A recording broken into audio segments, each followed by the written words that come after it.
Bueno, primero que nada, como siempre, bueno, quiero agradecer primero a la doctora Paola Smaldini por aceptar la invitación y por estar con nosotros y brindarnos este seminario, y también, bueno, a todos los presentes.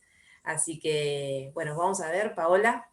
La doctora Paola Smaldini realizó su tesis doctoral en la optimización de un medio murino de alergia a proteínas de leche bovina para su aplicación al estudio de la inmunopatogénesis y posterior empleo como herramienta in vivo para evaluar potenciales estrategias terapéuticas. La tesis la realizó en el Laboratorio de Investigaciones del Sistema Inmune, que es el actual Instituto de Estudios Inmunológicos y Fisiopatológicos que tiene ubicación en la Facultad de Ciencias Exactas de la Universidad Nacional de La Plata. Actualmente se desempeña como investigadora adjunta de CONICET dentro del grupo de investigación Inmunopatología e Inmunointervención en la Inflamación Intestinal, que está liderado por el doctor Guillermo Docena, donde estudia los mecanismos fisiopatológicos que involucran las alergias alimentarias para el diseño de nuevas estrategias terapéuticas. Además, yo quiero destacar que Paola ha recibido en el año 2020 el premio al investigador joven cuya trayectoria constituye un aporte destacado en el campo de la bioquímica clínica, que se otorga por la Federación Bioquímica de la Provincia de Buenos Aires y la Fundación Bioquímica Argentina. Así que, bueno, vamos entonces a escuchar ahora a Paola. Bueno, muchas gracias por la invitación. Y bueno, ahora comparto acá. Sí, sí.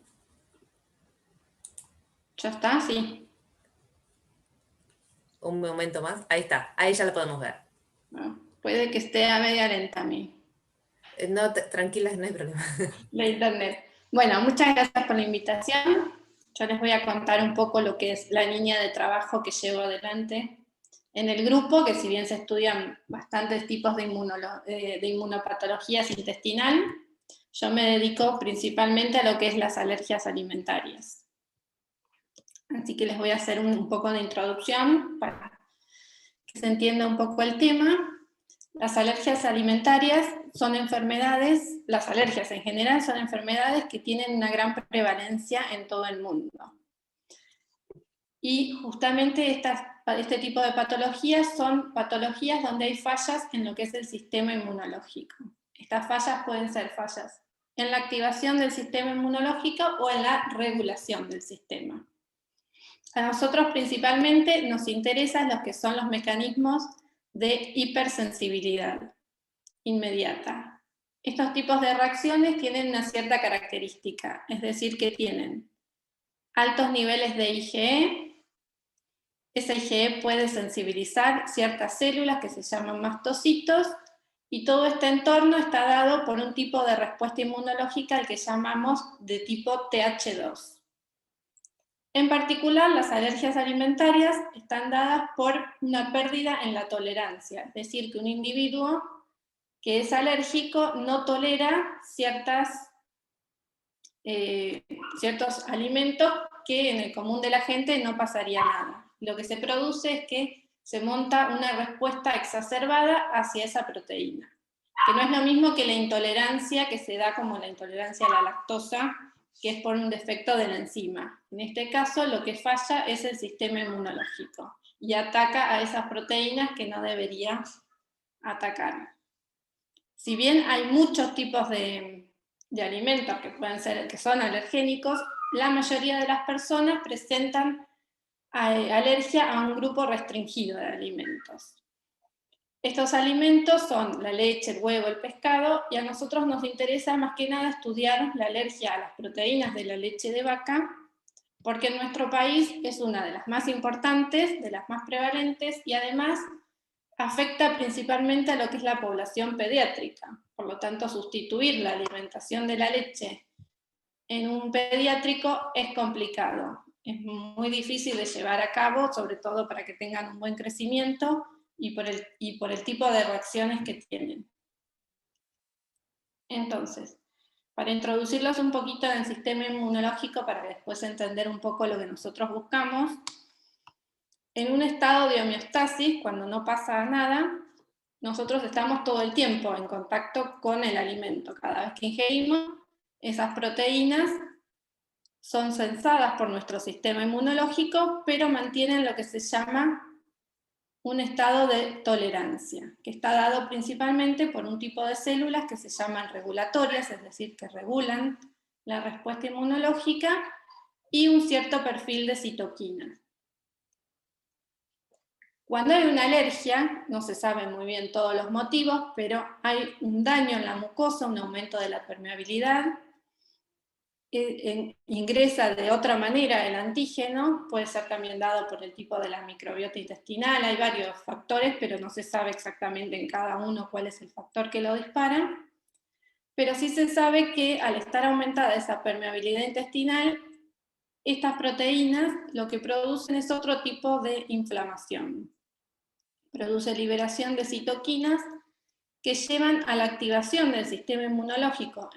En lugar de producir los T regulatorios, lo que produce es toda una respuesta a la que llamamos TH2, que se caracteriza por un cierto perfil de citoquinas, como el 4, 5, 13. Estos favorecen a que se produzca la IgE. Ese IgE se va a unir a ciertos tipos celulares, va a atraer eosinófilos, basófilos, mastocitos. Los mastocitos se unen a la IgE, que cuando está en contacto con el alergeno se produce la desgranulación y libera los gránulos, y todo eso es lo que produce la sintomatología.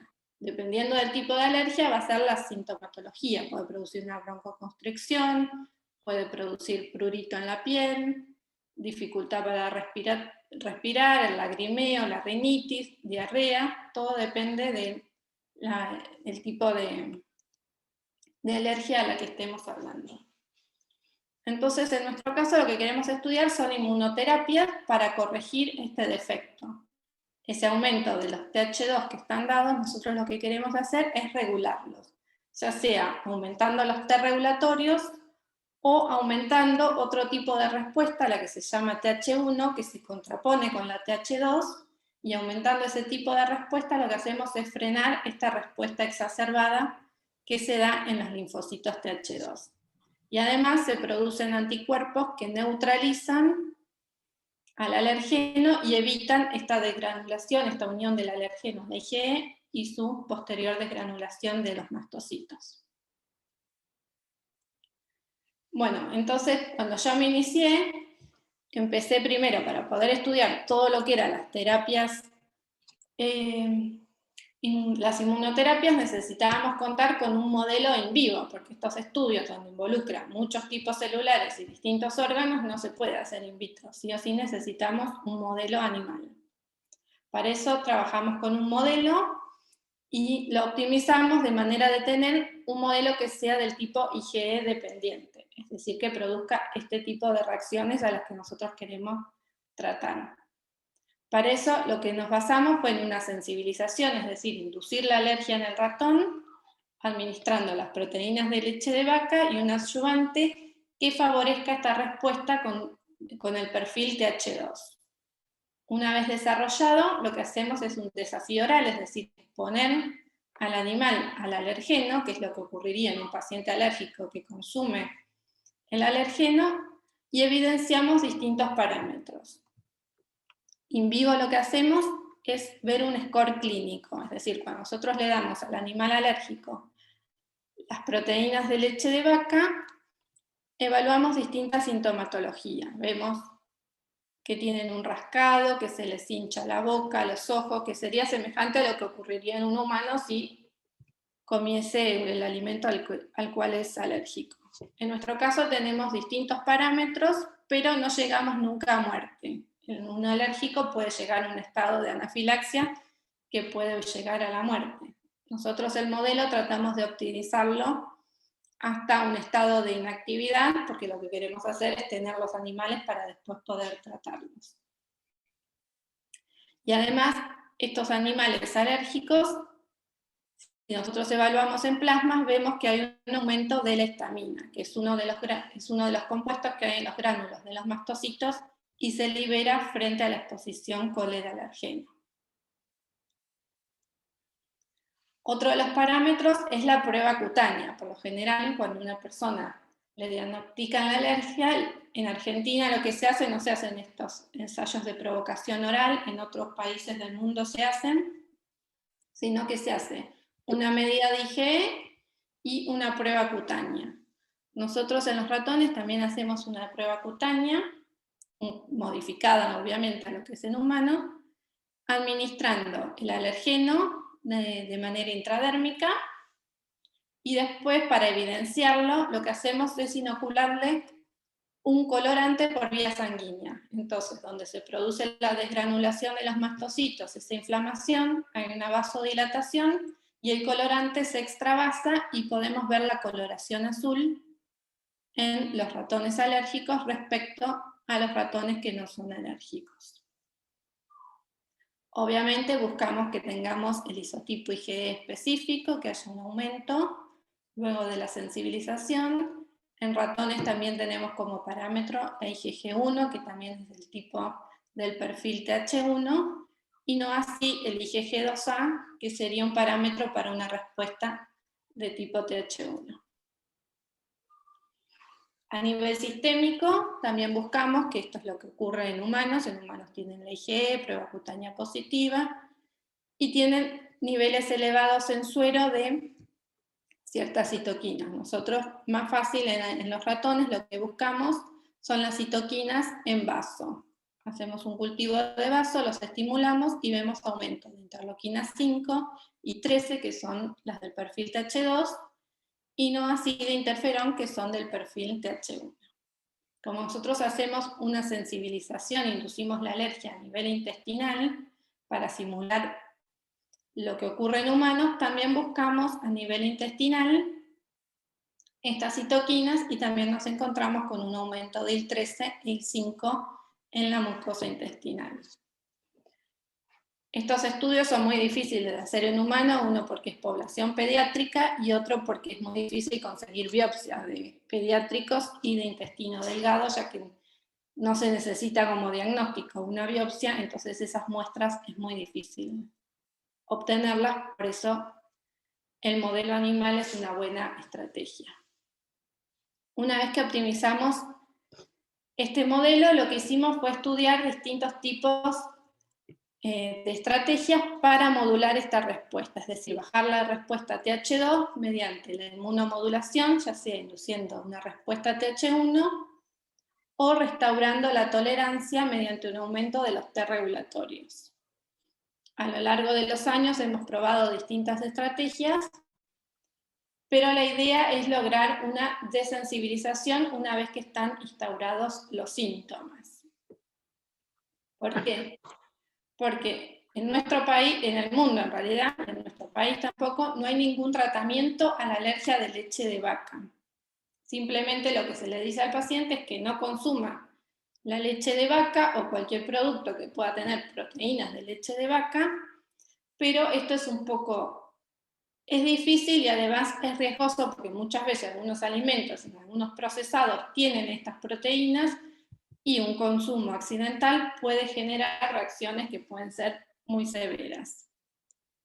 En maní existe, el año pasado se aprobó un protocolo de inmunoterapia oral, pero que tiene algún tipo de reacciones adversas, sin embargo, ese ha sido aprobado.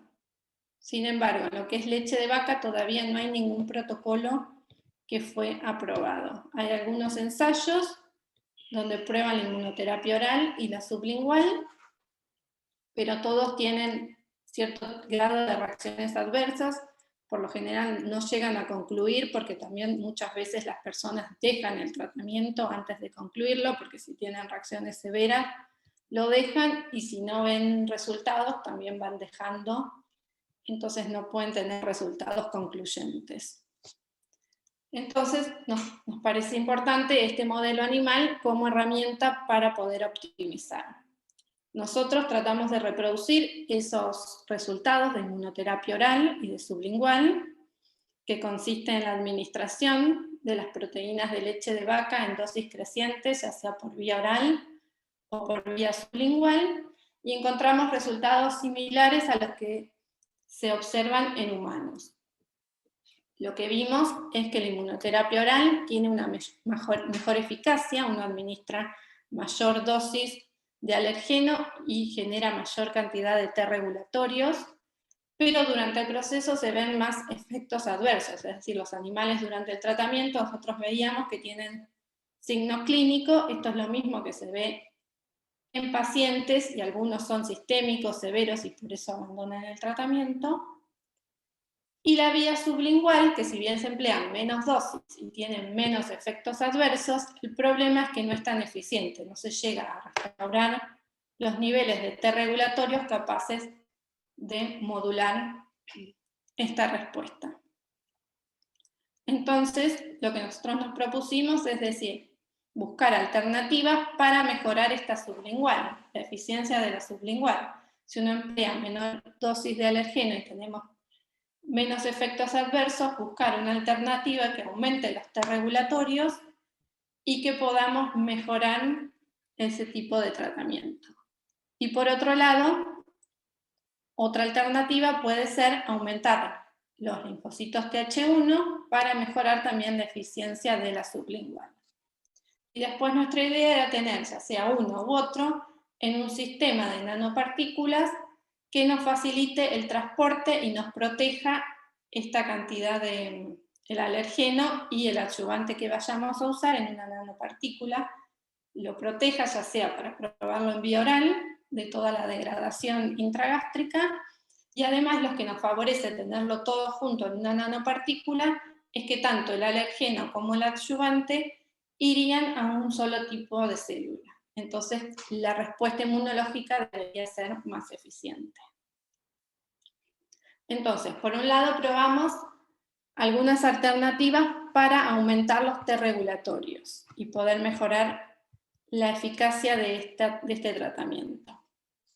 Entonces, lo que empezamos fue un trabajo en colaboración con el grupo de la doctora Piaggio y José Cohen de Francia, que ellos trabajaban con el uso de interleuquina 2.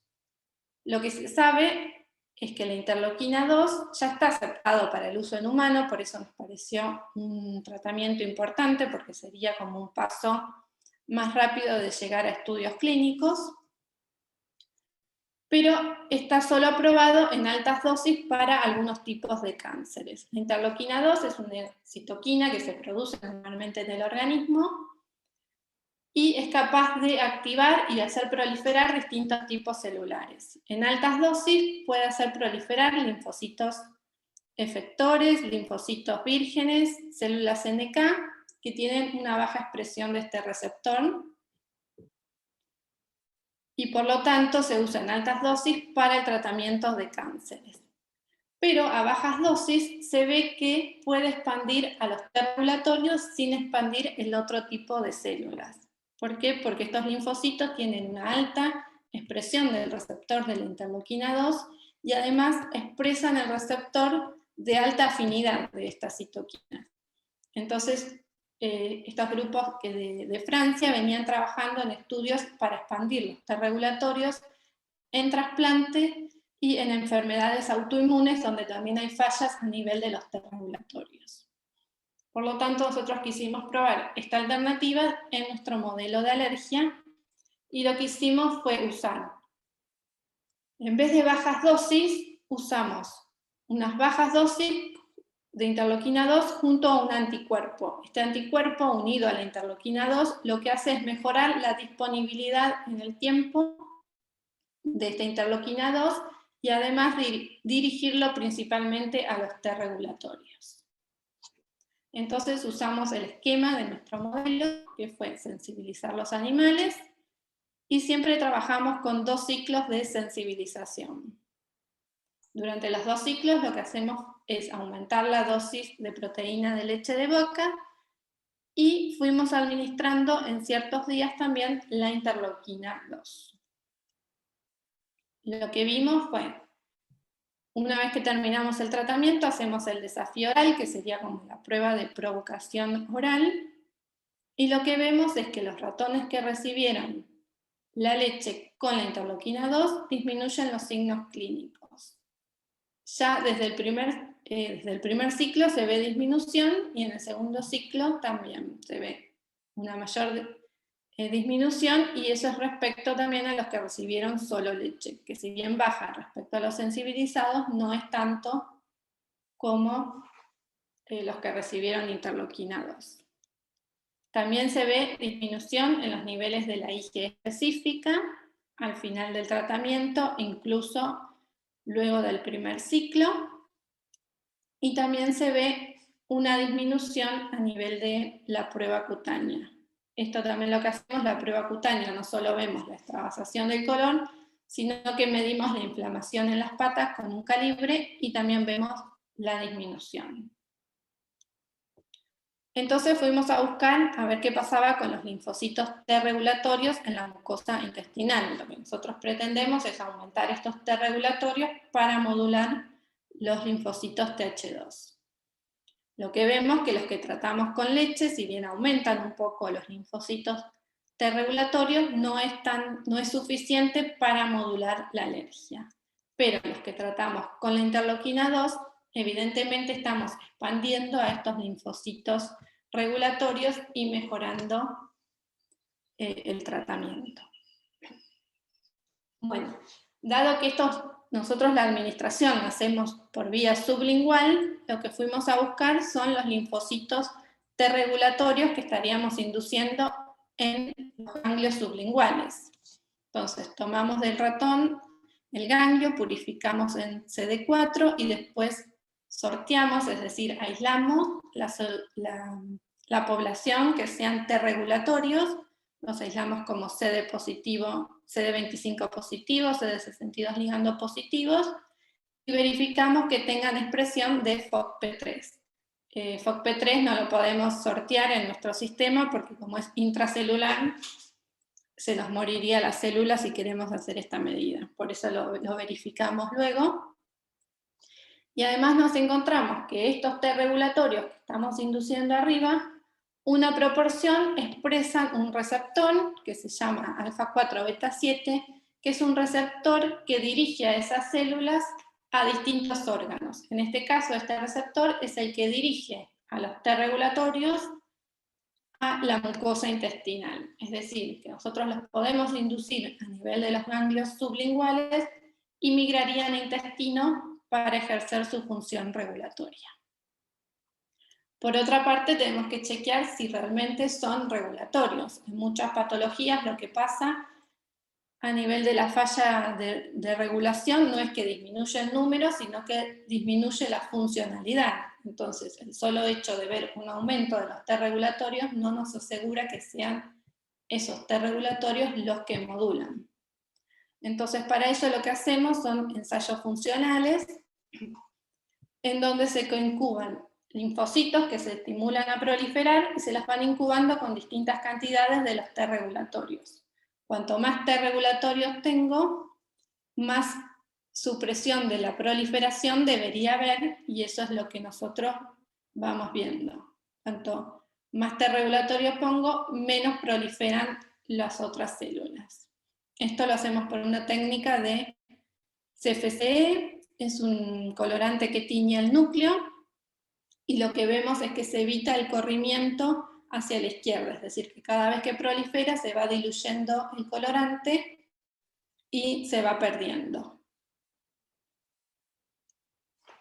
Entonces, por otra parte, vimos que ya son funcionales in vitro. ¿Qué pasa in vivo si yo transfiero a esos linfocitos T regulatorios? Entonces, esos mismos linfocitos que habíamos probado in vitro se transfieren a un ratón que no tiene nada, y lo que tratamos de hacer es evitar que se sensibilicen. En este caso no usamos como tratamiento, sino probar que si tengo más de estos T regulatorios y yo los induje de manera específica, puedo frenar la sensibilización alérgica. Una vez que hago el desafío, observamos que los ratones que recibieron estos T regulatorios presentan un menor score clínico junto a una disminución de la prueba cutánea. Por lo tanto, vemos que esta terapia puede ser una terapia alternativa para mejorar a la inmunoterapia sublingual. Ahora este año habíamos sacado un subsidio para continuar con estos estudios, ya que la interleuquina 2 puede tocar no solo a los T regulatorios, sino otro tipo de poblaciones celulares, así que nos gustaría hacer estos estudios para ir mejorando y poder llegar a una concentración de interleuquina 2 más segura para después a un futuro pensar en ir a ensayos clínicos. Y por otra parte, otra de las estrategias que sería similar a lo que habíamos planteado con los T regulatorios, pero en lugar de aumentar los T regulatorios sería aumentar linfocitos TH1. Esto lo venimos haciendo, es un trabajo que yo había iniciado en mi tesis doctoral, en una colaboración con la doctora Juliana Casataro, donde ellos vienen trabajando con una proteína de Bruselas, abortus, que se llama MP16, y que tiene una respuesta, ya habían visto que era una respuesta autoadyuvante para tratar infecciones de Bruselas, y que es capaz de inducir una respuesta TH1, que es lo que nosotros buscamos. Entonces, durante la tesis doctoral habíamos ajustado algunos parámetros y vimos que era capaz de inducir y modular una sensibilización alérgica tanto por vía oral como por vía intranasal. Por lo tanto, luego nos propusimos hacer el mismo esquema que habíamos hecho con la interleuquina 2, pero con la OMP16. Entonces vemos, bueno, ahí me tapa la pantalla. Se ve una disminución del score clínico una vez que terminamos el tratamiento en los ratones que recibieron la OMP16. También se ve una disminución de la prueba cutánea respecto a los sensibilizados y respecto a los que reciben leche sola. Esta es la medida de la inflamación donde se ve la disminución en la inflamación. De igual manera vemos la disminución en los niveles de IgE. En este caso, como nosotros queremos una respuesta TH1, vemos un aumento en los linfocitos IgG2A. Vemos disminución en las citoquinas del perfil TH2, como es la interleuquina 5 y la 13, con aumento de interferón gamma. Y también a nivel de la mucosa intestinal vemos valores similares, disminución de interleuquina 5 con aumento de interferón gamma. Esta administración también es por ganglios sublinguales, entonces fuimos a ver si realmente se estaban produciendo los linfocitos TH1 en estos ganglios.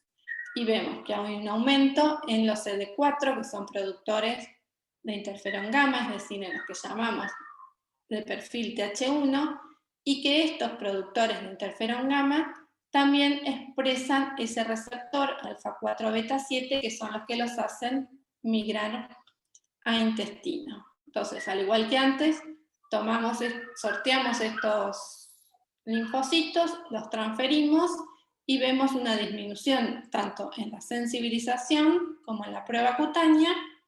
Y además lo que hicimos en este caso fue teñirlos con un colorante, los transferimos, inducimos una inflamación en el intestino y fuimos a buscar si efectivamente esas células que nosotros habíamos transferido por vía intravenosa estaban en la mucosa intestinal. Luego de un día lo fuimos a buscar y efectivamente lo encontramos en lo que es tejido de mucosa intestinal y en ganglios mesentéricos. Es decir, que esos linfocitos expresan el receptor y están viajando a intestino para ejercer la modulación. Entonces, estas son unas buenas alternativas de posibles adyuvantes para incorporarlos en nuestro sistema de nanopartículas y poder dirigir la respuesta. Entonces, como nosotros lo que nos interesa es llegar a tener una vacuna mucosal, porque debería ser más efectiva, dado que la inmunopatología se produce a nivel intestinal, nosotros lo que queremos hacer es, en lugar de una vacuna sistémica, dirigir la vacuna al sitio inductivo. Entonces, para tener una vacuna necesitamos el inmunógeno o el alergeno, un adyuvante que sea para mejorar, ya sea un adyuvante tolerogénico o más TH1, y un sistema de transporte, porque si queremos darlo por vía oral principalmente, sería protector, y además el tener todo el sistema junto, lo que hacemos es dirigirlo a todo, tanto el inmunógeno como el adyuvante, a un mismo tipo celular, que es el que activa y obtenemos una respuesta más eficiente. Entonces, en este sentido, comenzamos a estudiar con nanopartículas para poder contener estas formulaciones. Entonces, en una primera instancia, antes de iniciar estos estudios de modulación, lo que quisimos ver es si las nanopartículas eran capaces de ir a los diferentes órganos que a nosotros nos interesen.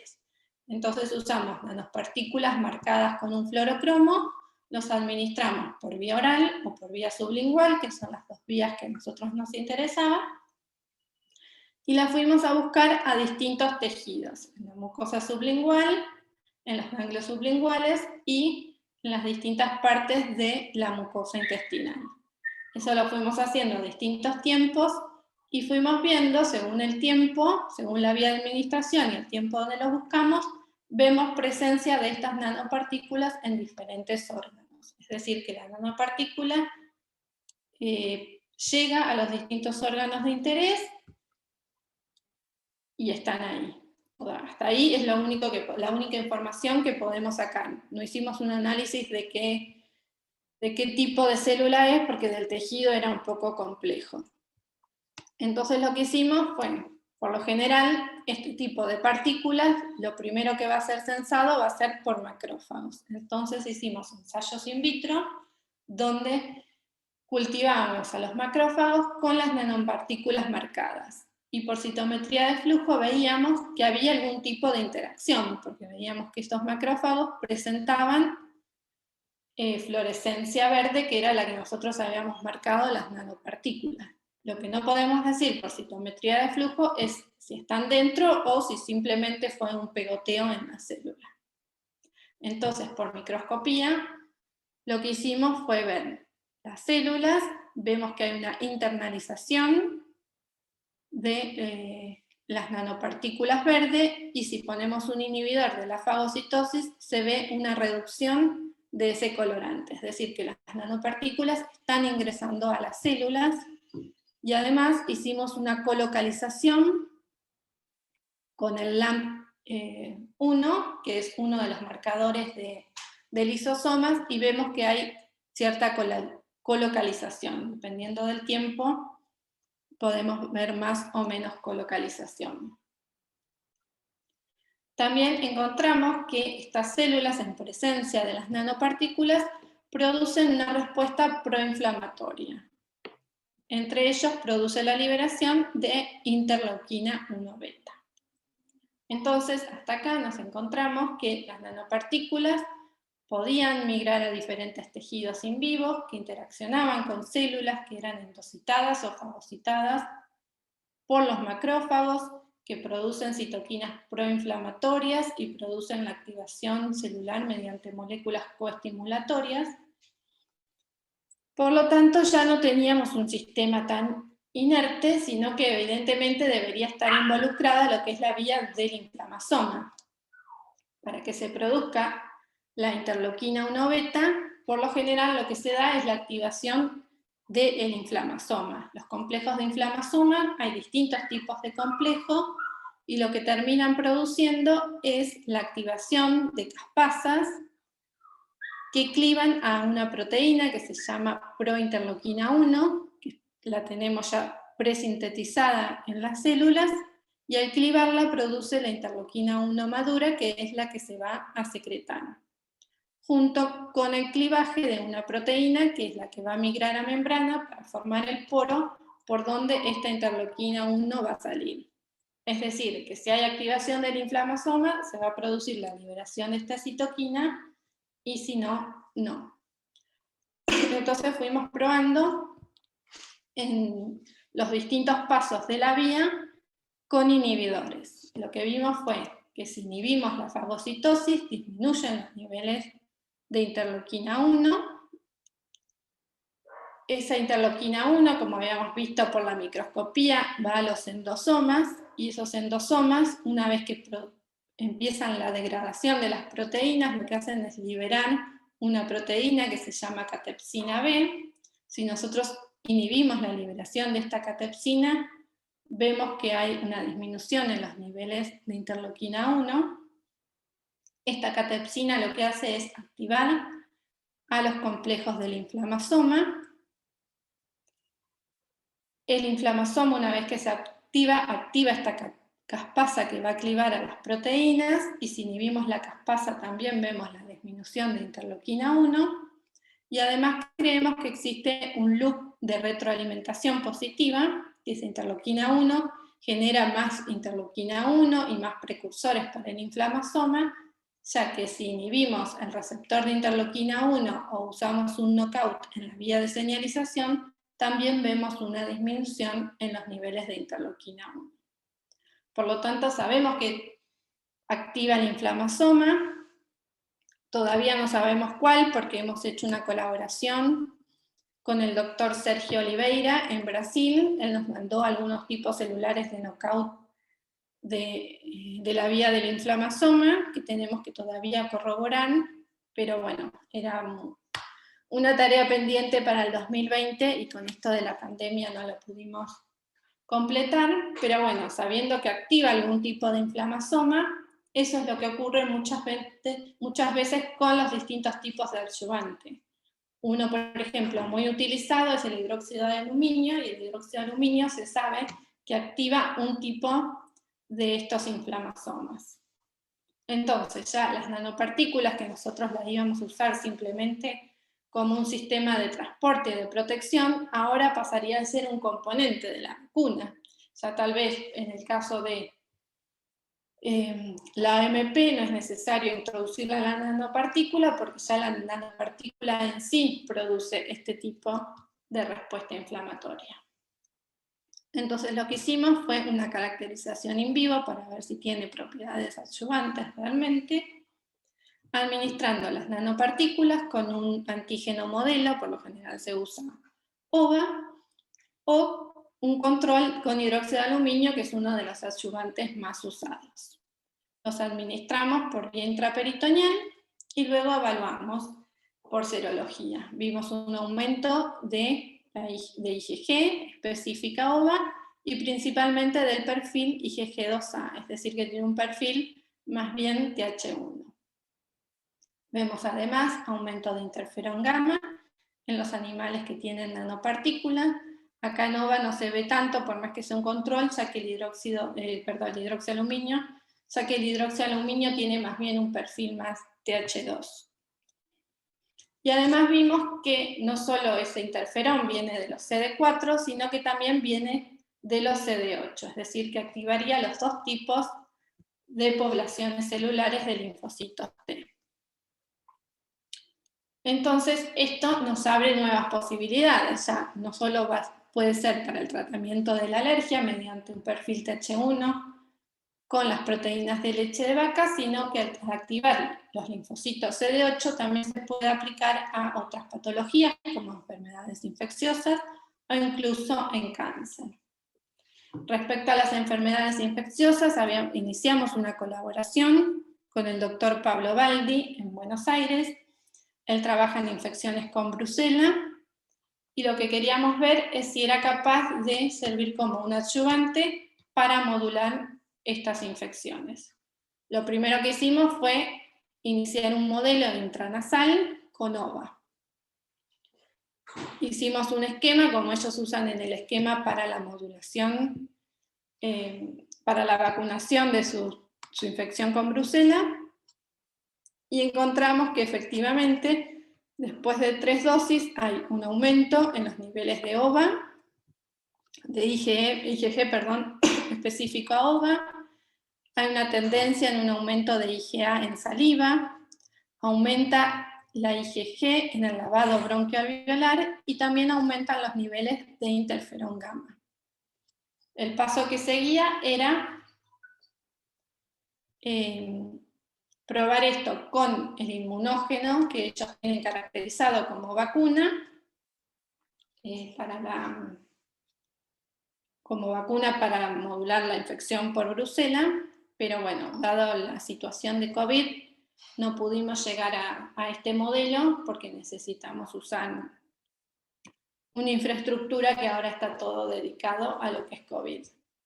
Pero bueno, no pudimos hacer esas cosas, pero nos abrió la posibilidad de empezar a estudiar una vacuna para el tratamiento de COVID.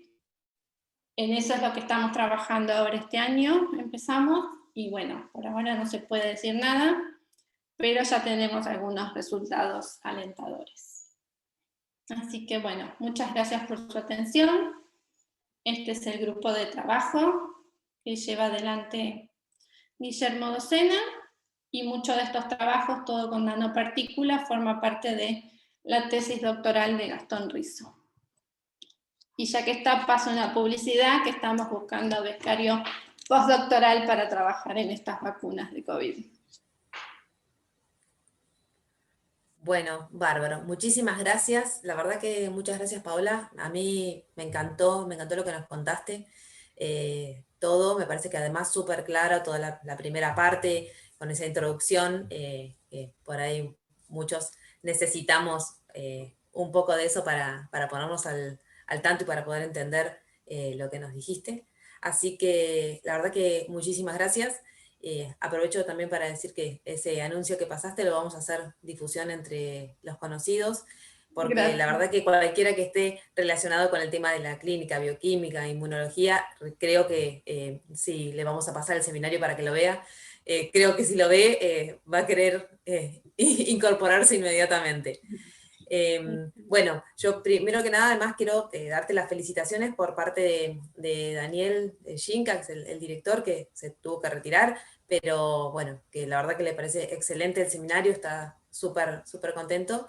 Y bueno, yo te digo, muchos de los que están acá ya están por el chat diciéndonos las felicitaciones y bueno, el entusiasmo por el seminario.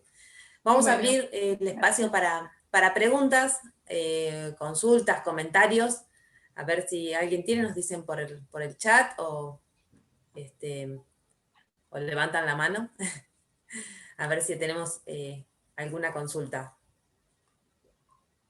Bueno, yo mientras te quería justamente comentar esto, lo de la importancia, o sea, este trabajo que empezaron a hacer ahora con nanopartículas, cómo ustedes al final se les abre un abanico increíble, ¿no es cierto?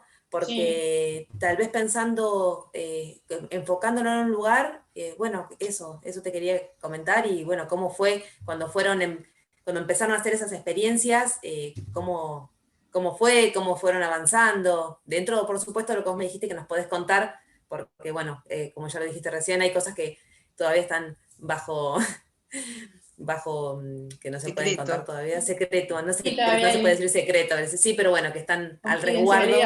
Sí, sí. Pero bueno, dentro de eso, los primeros ensayos que empezaron a hacer, ¿cómo fue esta idea? Y bueno, sí, la idea original era trabajar en realidad con nanopartículas de quitosano, que es lo que se sabía que tiene más un perfil más regulatorio, y nosotros buscábamos más ese perfil. Después se nos hizo complicado reproducirlas, mantenerlas, porque nosotros lo que queríamos es tener algo que pueda durar, porque la idea es tener una vacuna mucosal que se pueda administrar en cualquier lado, no necesitar un sistema preparado para las inoculaciones o la conservación. Así aparecieron estas nanopartículas, que simplemente las íbamos a probar como un carrier, por eso habíamos hecho ese sistema de tracking por vía oral y sublingual para ver si lo podíamos ver en los distintos órganos. Y bueno, cuando empezamos a ver que en realidad activaba las células y que venía todo muy parecido a lo que hace cualquier otro adyuvante, bueno, ahí nos emocionamos y empezamos a probar de todo. Pero bueno, nos agarró la pandemia, así que nos quedó todo ahí inconcluso. Todo iniciado. Claro, pero un montón de trabajo. Además, realmente, esa idea principal que ustedes tenían, y después, cuando empiezan a notar que realmente como decís, no era solo un carrier, sino que además es un coadyuvante, que eso además abre un montón de posibilidades, realmente es mucho, mucho para trabajar. Lamentablemente, como vos decís, les dejaron truncado, pero claro, hay mucho para hacer ahí. Claro, sí, Eso me sí, pareció súper nosotros interesante. simplemente íbamos a irnos a la alergia alimentaria y ahora estamos probando para infecciones, tenemos unas propuestas ya para hacer unos ensayos en cáncer, pero bueno, nos quedó Sí, ahí. además eso me pareció súper interesante, como lo de la alergia, que la primera, como lo que vos estás planteando, que es una alergia, sobre todo que es infantil, que Sí, pueda administrarse por vía oral y que entonces esos puedan dirigirse directamente al sitio, que es al intestino, y eso realmente además, sobre todo pensando en chicos, ¿no? Que uno tiene que administrarles claro. una vacuna y todo lo que eso implica, el no poder consumir la leche, que es lo primero que se les dice, a tener que administrarles una vacuna, a tener que hacer un tratamiento, para los chicos Sí, también sí, es muy igual, difícil atravesar todo eso. claro, además en lo que es alergia alimentaria todavía no hay nada, porque lo que es asma, y a veces también son chicos, hay uno que son vacunas subcutáneas, pero Claro. para alergia alimentaria todavía no está aprobado, pero sí, también sería difícil seguir esos tratamientos en chicos. Sí, bueno, ¿Te aparte que puedo bueno, la hacer alergia. una...? Sí, a ver, Lucy. Sí, no, mira, cuando vos hablabas de que las nanopartículas además al principio habían sido pensadas como carrier, pero que después servían como elemento activo, te quería consultar si habían hecho estudios sobre la toxicidad de las nanopartículas que se utilizan. Sí, hemos hecho algunos nosotros y estaban haciendo otro grupo también in vivo. Nosotros más que nada hicimos en células, midiendo LDH y más que nada en todo lo que era activación. Bueno, Igualmente hemos inyectado en los ratones dosis, no vemos ningún tipo de alteración de pesos, no hemos visto ninguna modificación ni nada raro en tejidos, pero sí, nos faltan ciertos análisis todavía. ah, Tenemos algunos hígados todavía ahí claro, para claro, terminar de analizar. está bien, bien, bien.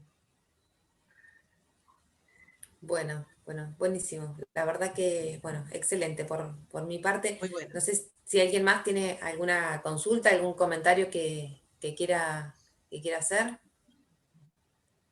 Bueno, entonces yo, Paola, de vuelta, quiero agradecerte, la verdad, enormemente el esfuerzo, bueno, de brindarnos el seminario, de brindarnos tu tiempo, y la verdad que excelente todo lo que nos contaste, como ya lo dijimos, y la verdad que da para seguir charlando mucho más sobre cómo, más experiencias que nos puedas contar, pero bueno, supongo que cuando puedan avanzar un poco más y puedan contar un poco más sobre lo que están haciendo ahora, lo podremos escuchar.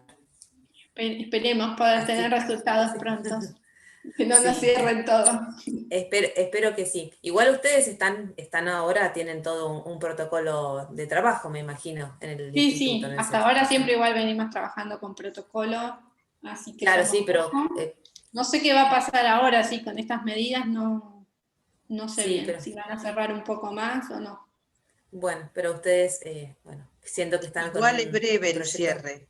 Me con un parece que proyecto que va a ser, así que seguramente ellos les van a dar un poco más sí. de todavía de tiempo para poder seguir trabajando en lo que están. Bueno, bueno, Esperemos, porque entonces, ya son los animales. claro, claro, es eso. Bueno, Paola, muchísimas gracias y gracias de vuelta a todos los que estuvieron presentes y bueno, a los que nos acompañan y como siempre, sigan las novedades. Nosotros como siempre vamos a subir después el video a las redes para que la puedan ver, a la página del CIOP, para que lo puedan compartir porque la verdad que me parece que es algo que está muy bueno para compartirlo. Bueno, felicitaciones en el chat de Felicitaciones, todos, de ¿eh? todos, de todos los asistentes. Así Bueno, que, muchas bueno, gracias por la invitación, un placer.